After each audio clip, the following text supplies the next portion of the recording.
Ayan, dito kami sa Batangas. Ito yung pahingahan ng kuya ko. Ayan. Dito siya nagpapahinga.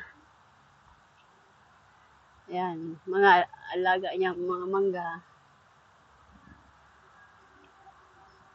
Binuksan na pala yan, nak? Binuksan na yan? Ha? Ah!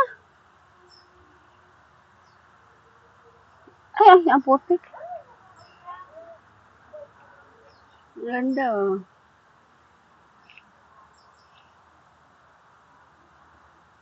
Binuksan na pala yan?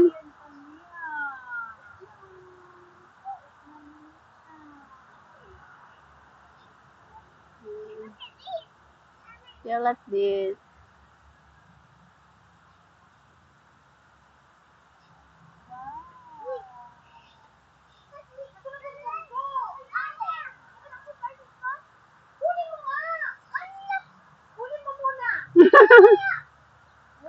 Francine, pakuha ka na sa group dati sa iya, Francine. Saan papunta yan, nak? Sa Maynila rin yata yan. Ayan, ang tagusan. Ititibagin pa yung pader na yan. Ayan. Para o kasi ginagawa pa yan eh. Ah, Hindi pa tapos. hindi ba tapos? Diyan nga namin ginawa si tatay nung si tatay iimbalo sa muhin. Dito na dinaan? Oo, gawa nandito na dumiretso yung sasakyan. Ay, hindi na sa Oo, kalsada. hindi na doon. Oo, tama lang yan. Para wala na masyadong issue. Yan. Hindi ka pwede doon, ha?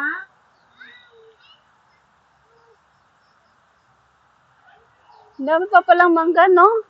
Marami pa. Malataas nga lang. Malataas lang. Yung mga nanghingi pa nga rin ni tatay nung nabubuhay pa. Nagpapaalam kay tatay pag si tatay nandyan sa duyan. Oh. Ano, mga nanghingi kay tatay, mga talibata, napunta dyan, dinadaan, nanghingi kay tatay ng mangga. Ibigyan naman niya. Oo, binibigay. Sabi nga niya, kahit isang sako ang kunin niyo, basta kaya yung dalhin. Sabi yung tatay.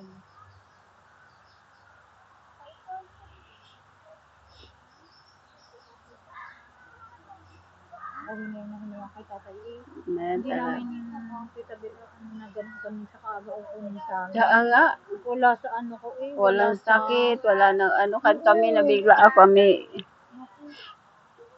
Sabi ko nga kahit sobrang daming luha ang luha ko, hindi nababalik. Kasi wala naman ano, buti ko, walang buti ko Yun nga lang nagkasakit. Isabel, nadaing talaga siya na sakit daw ang dibdib niya. Nagsasabi siya kay Pe. Tapos kay Ko Junior na nakaraan nagsabi din. Sabi ko sa akin man lang hindi nagsasabi. Ang sabi daw kay Pe, hindi rin nagsasabi sa akin kasi alam daw na ako maraming gastos. Wala naman trabaho yung asawa ko. Ganun lang, ganyan lang inaano. Pag si Duarte yung kumama, yun. May Pero yung patama. asahan mo na Sa financial. yung kada kat at meron, wala. Marigang asahan yung gayon lang pa sambahan. At sa amin, di nga dumaing yan. Hindi namin narinig na dumaing yan. Yun lang ang dinadaing niya. Kukunin na raw siya. Kukunin na daw, gusto daw niya, ang sabi lang niya gusto ko magpakita ang inay at ako'y magpapasundo na. Ako'y anduwang-anduwa na sa buhay natin eh. Eh siya, paano kami? Sabi ko, paano kami mga kapatid mo? Grabe ka naman, sabi ko gano'n. Sabi mo, ikaw mag-aalaga sa amin. Oo nga, tol. Hanggat nandito ako magbabantay sa inyo kahit malayo ako. Pero yung sabi niya masakit yung sikmura, masakit yung... Wala naman siya sinasabi sa amin na gano'n. Ano pangalan niya? Bri. Oo. Bri. Ganda, Bri. Tulado talaga. Yung katabi niya is Marla.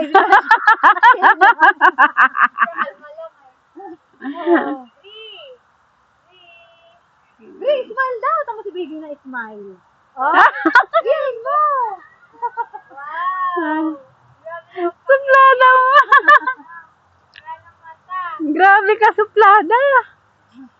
Gusto niya kasi makapunta doon. Pero hindi man ako napayag. Kaya nalibin sa kanya ng ate. Malamok lang. Malamok lang. Ang lalaki ng lamok.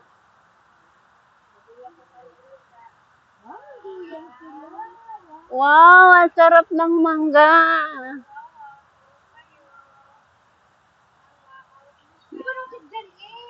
Ala, sa susunod na. Ano, si Kuya Jing, makapapitas tayo. Mm-mm. Tataas na kasi. Tataas nga, no? Dati ang bababa dyan, Tita Bel, yung mga Oo. nakalaylay lang. Oo. Siyempre, mga naggulangan na. Kinuha na, nalaglag na nga. ang iba. Nalaglag na. Mhm. Kaya yung iba matataas na, no? Oo. Yun, ang daming laglag. Buta mo naman. Ang expect namin, dito kayo nagbahay. Ah, hindi. Ito isa mga ibang kapatid niya. Eto, sa ibang kapatid niya na to. Mhm. Yun lang yung sa inyo. Yun. Yung boundary na yun. Oo, yun. Doon lang sa parte niya. Yun lang yung parte ni tatay. Yun lang yung boundary.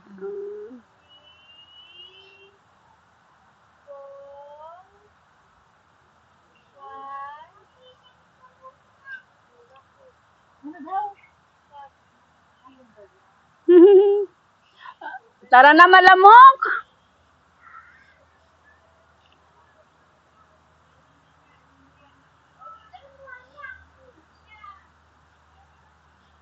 Okay.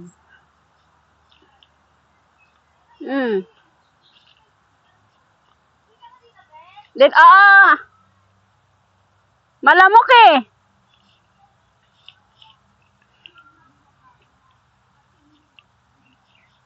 Dito kami, yan.